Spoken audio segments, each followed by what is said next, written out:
Hi, I'm Annie Craft, and today I want to show you a tutorial on how we finished this winter reindeer chart.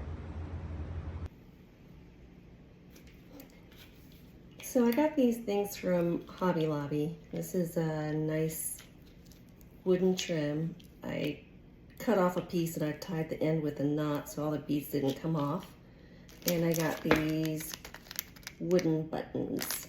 So we're going to paint them with this chalk paint by Maison Blanche, and the color is Maison White, but any white will do.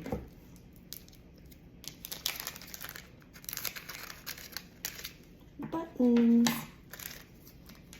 I'm only planning on using about 6 buttons, but we'll do an extra one just in case. So I'm going to open up the paint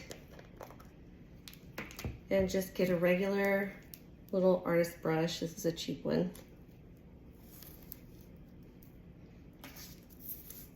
And just start painting. And I'm not trying to be perfect with it. I want it to look kind of, I want some of the wood to be showing. I want it to look a little bit more rustic.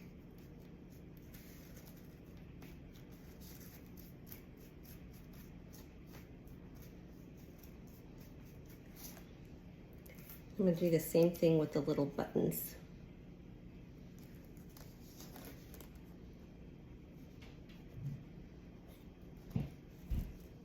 Oh, that button's getting away from me.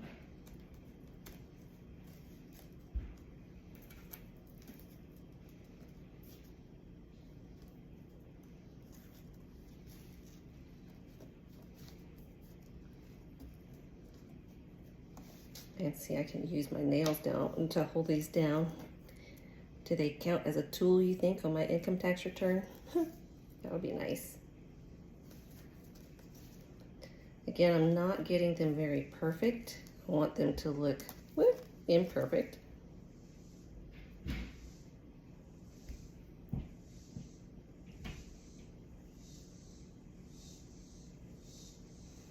Then I'm going to let them dry.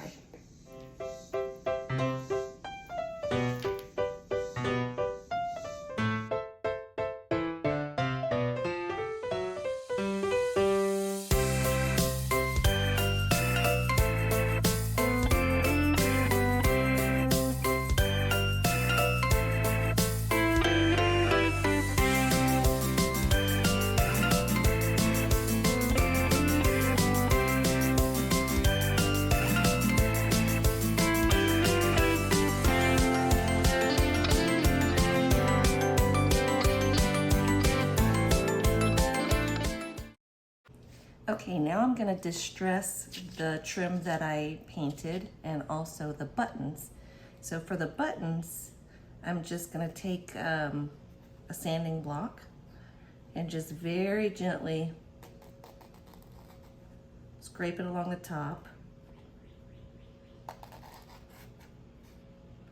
just so that that button can get slightly aged looking.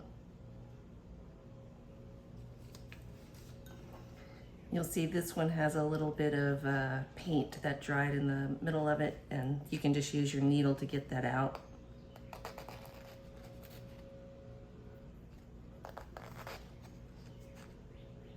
There we go. Now I could sand this too, but it's a lot easier if you just use water to distress the trim. So I've got an ordinary kitchen sponge, and I'm just gonna get a section of it wet.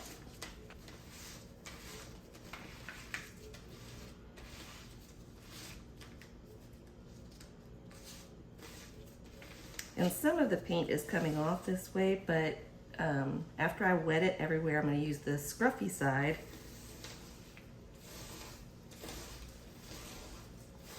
to just take off some of that paint.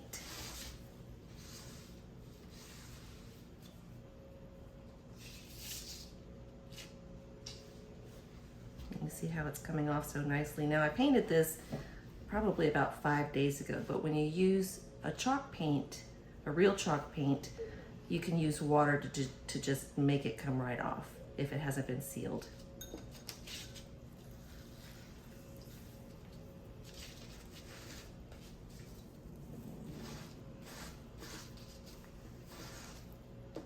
And that's one of the reasons I love this paint.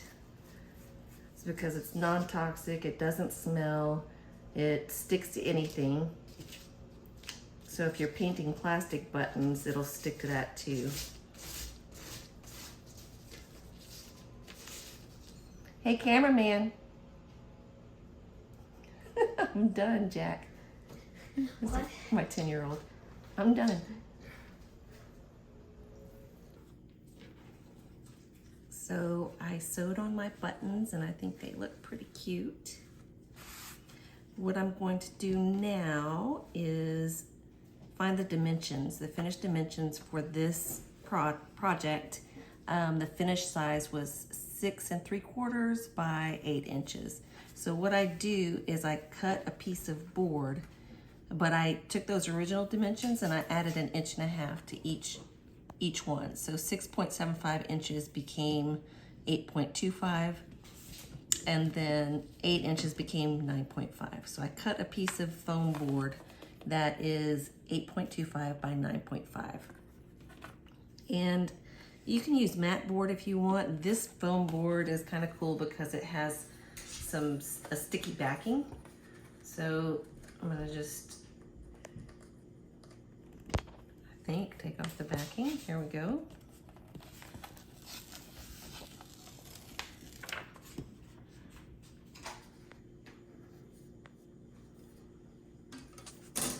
And I've got some quilt batting.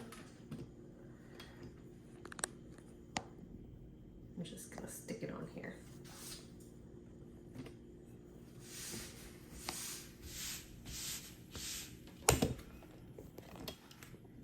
Now I've got some overlap because every time I've tried to cut the batting to match, it just never works. So I now attach it and cut off the edges. Now the way I'm finishing this is not the traditional way that a normal, it's okay. You can start it again.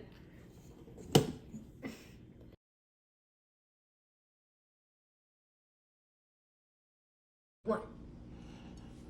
So the way I'm mounting this isn't the way that is correct or proper, probably. What had happened was I had a bunch of cross-stitch project, and then after I cross-stitched them, I didn't know what to do with them. I didn't know how to put them in a frame. I watched these videos where you're supposed to stitch up the back like a corset, and I tried that, but it was always crooked. So this is Annie's quick and easy way, but is not considered the proper way to do this. But I'm a big fan of easy and glue. I'm a big fan of tape. So this is a way that I can do it without stressing out too much about lacing this thing up properly.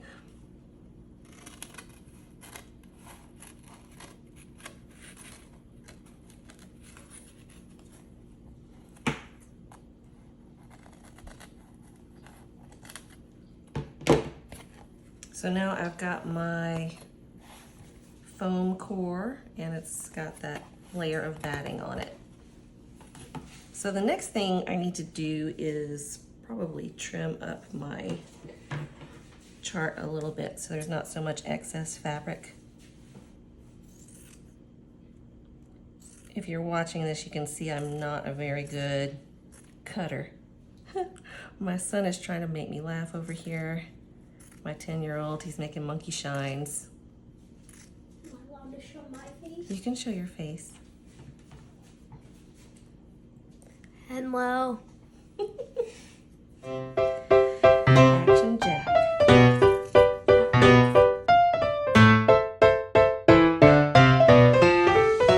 Okay, now I'm going to find my center. And I'm going to look at the pattern. I have it on my iPad, and yes, my iPad is completely smashed and cracked up.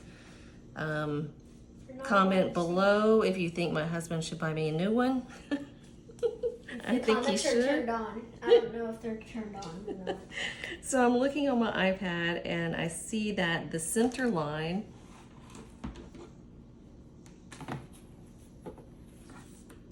is right by this deer's tail. So, you know, I'm finding my center line by looking at the little arrows on the chart. So I'm gonna find the centers and I'm gonna mark them on the fabric. So it's right one below this little white piece on the tail.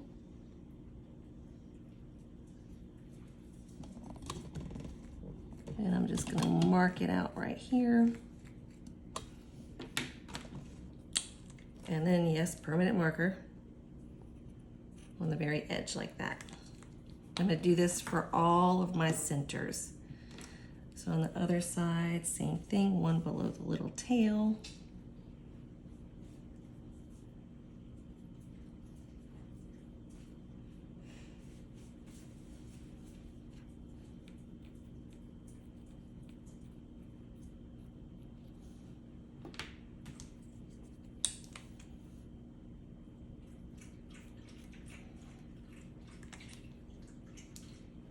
Can you pause it for a second, baby?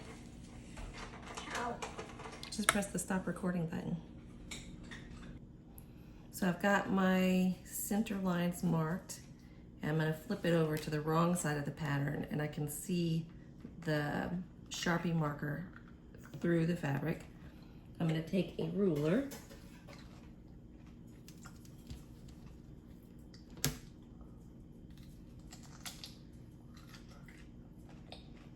I'm going to draw a line straight down the middle of this chart with my pencil.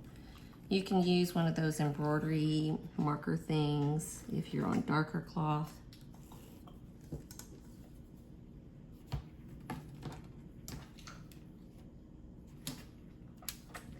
I'm making a target or a bullseye. Keep in mind that they're the same thing. Oh, I made you laugh. Oh, that line's a little bit crooked. Hold on.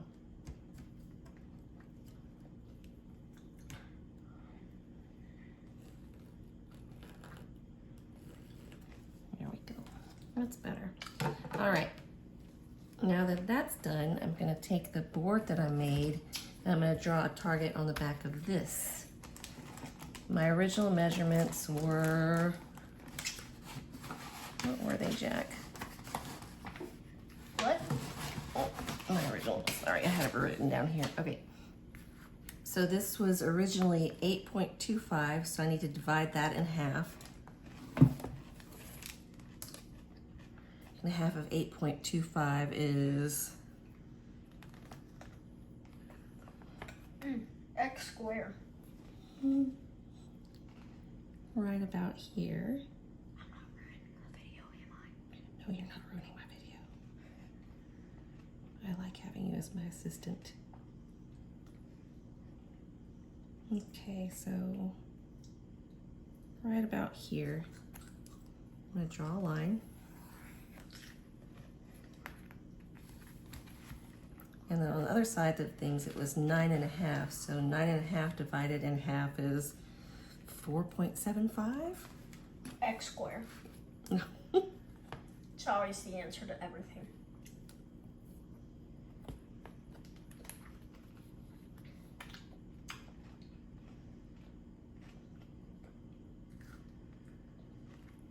So right about here.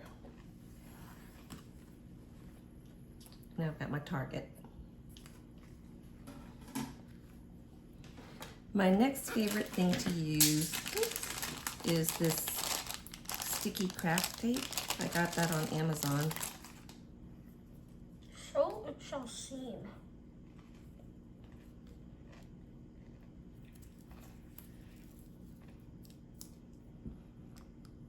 I'm going to put some strips here on my two long edges.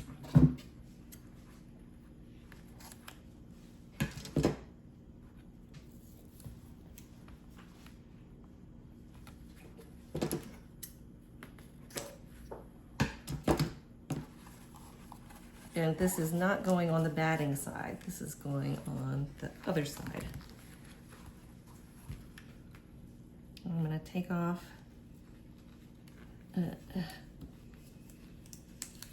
got it. Thank you. So now I'm going to lay my chart down upside down and I'm gonna match the bullseye.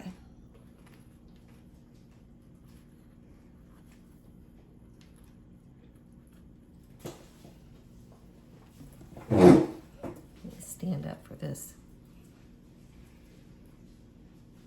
Okay, that looks about right. So now I'm going to take my chart, starting in the middle. I'm using kind of a lot of pressure. I'm pulling. I'm taping down.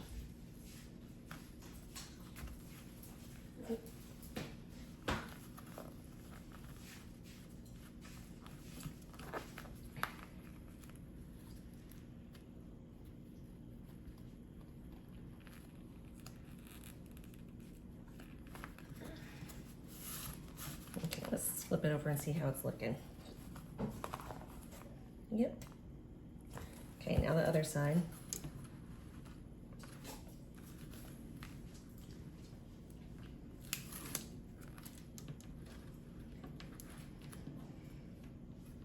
Starting with the middle again, pulling it nice and tight.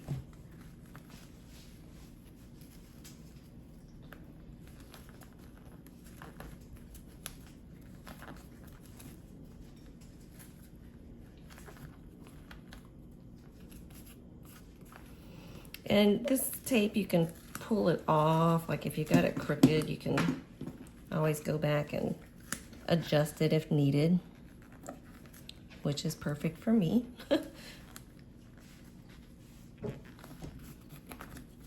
Okay.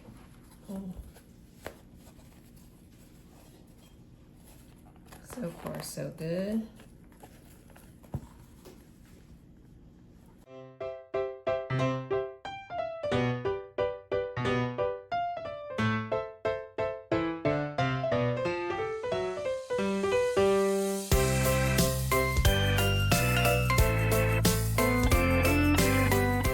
Straight. That's good. Okay, so the next thing you're gonna do is take a piece of mat board, 11 by 14. I got this on Amazon. I also got, I have said that already. I did? Yeah. I got this frame on Amazon. It was pretty cheap, but one thing I learned is you have to make sure that your mat board does in fact fit inside of the frame, because sometimes they don't, and then if you're all finished and you go put it in the frame and it doesn't fit, then you are in trouble. Hey. Yes, you're in trouble. How come this won't come out? There we go.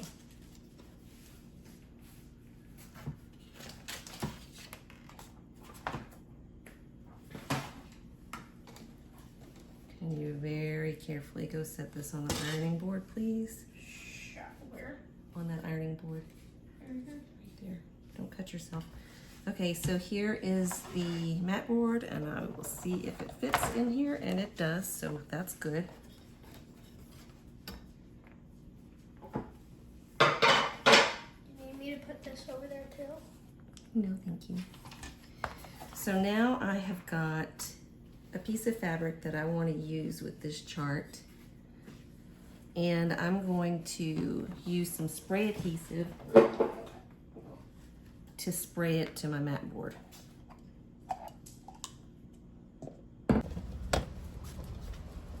You ready? Oh, yep. So I'm just gonna put this on the ground. Oh no, you can't help. You can't help. I'm gonna put this on the ground and I'm just gonna spray it with this adhesive. Oh, a piece of dog hair, Olive.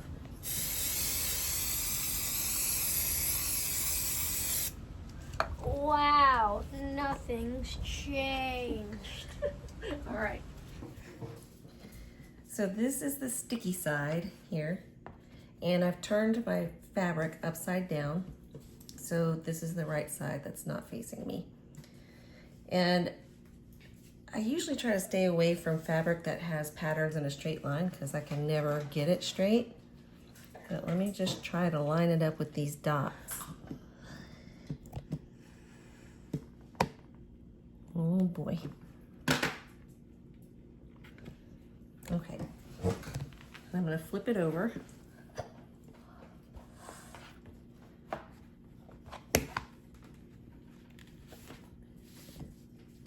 And starting from the middle, I'm going to use this card. Always save your room key cards if you stay at a hotel. It comes in handy for that. I'm lightly going to start smoothing it out from the middle.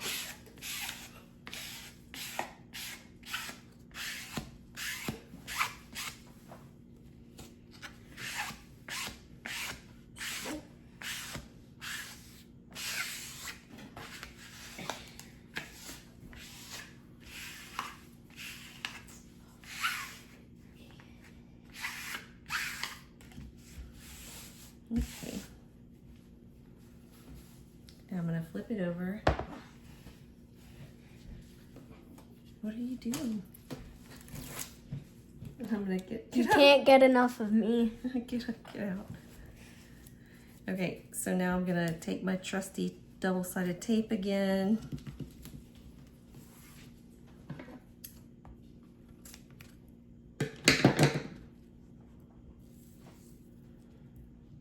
I use a lot of this stuff.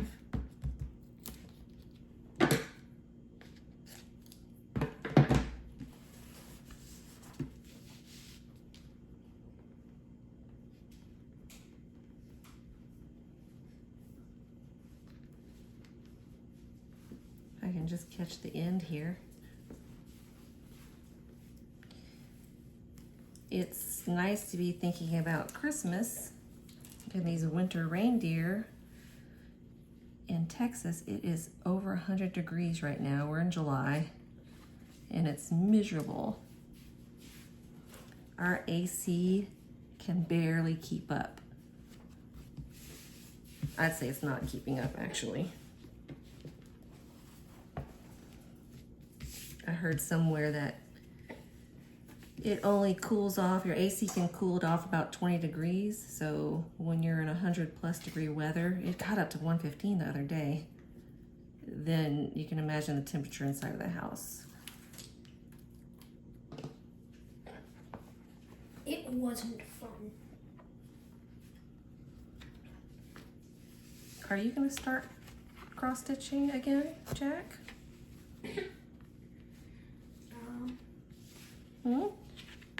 Next time on Maison Blanche.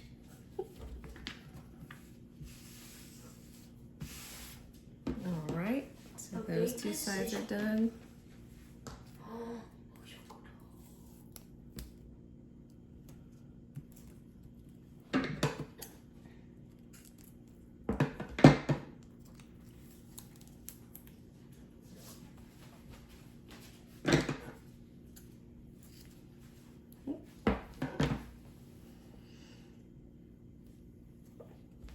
After the video, can we get a shot of the dog I want? I don't want to put the dog in the video. But she's so cute. You have to make people jealous. Why would they be jealous? Because she's the cutest dog ever. Can you stop talking?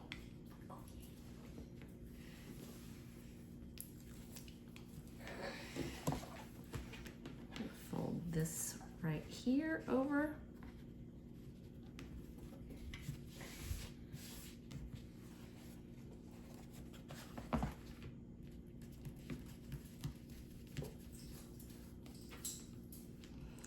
And I love the way that putting fabric in the background of the chart just adds to the look of it versus just straight up putting it in a frame.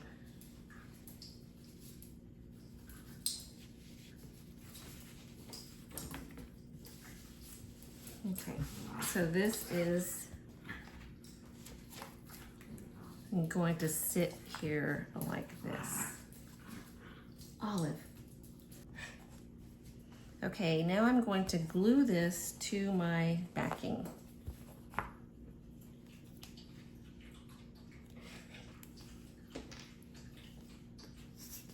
I also buy this in bulk. Now, if you're planning on this being a family heirloom that got passed down from generation to generation, and eventually one of your future relatives will want to have it preserved and reframed this is not a good way to go. I'm just gluing this. I chopped it all up. You'll want to do it the proper way with the, you know, the sewing and the all that stuff, but I'm not so concerned about that. I'm gonna eyeball this.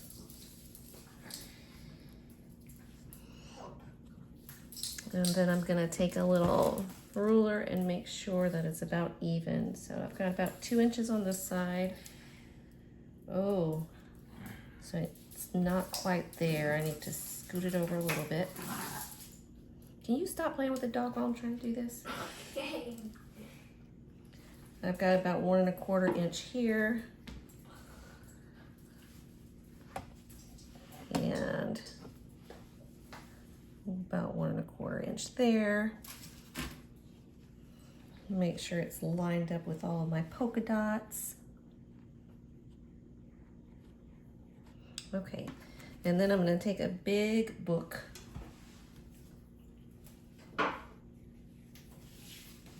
and set it on top to dry. It's ready? Mm-hmm. Okay. So yes, I'm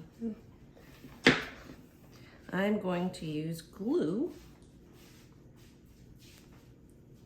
to glue on my trim.